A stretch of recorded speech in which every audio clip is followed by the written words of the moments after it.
முதல் சுதந்திர போருக்கு வித்திட்ட வேலூர் கோட்டையை அழிவின் விளிம்பிலிருந்து காப்பாற்ற வேண்டும் என சுற்றுலா பயணிகள் கோரிக்கை விடுத்துள்ளனர். திப்பு சுல்தான் உள்ளிட்ட சுதந்திர போராட்ட வீரர்கள் அடைக்கப்பட்டிருந்த வேலூர் கோட்டை நாளுக்கு நாள் பொலிவை இழந்து வருகிறது. முறையான பராமரிப்பு இல்லாததால் கோட்டை சுவர்கள் சிதிலமடைந்து வருகின்றன. படகு சவாரி நிறுத்தப்பட்ட நிலையில் இப்போது அகழி முழுவதும் கழிவுநீர் தேங்கி நிற்கிறது. குப்பை கூளங்கள் நிறைந்து கிடக்கின்றன. போதிய விளக்குகள் இல்லாததால் கோட்டை இரவில் இருளில் மூழ்கி காணப்படுகிறது.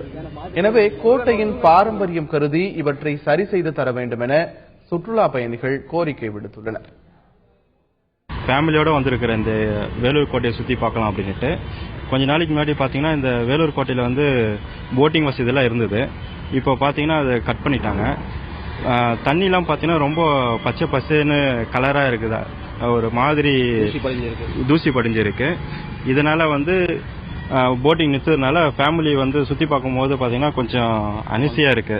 அதெல்லாம் பார்க்கணுன்ட்டு போதுமான பராமரிப்பு இல்லாதனால அது கொஞ்சம் சுத்தப்படுத்தி மறுபடியும் போட்டிங் வசதி சேர்ந்து கொடுத்தா ரொம்ப நல்லா இருக்கும்.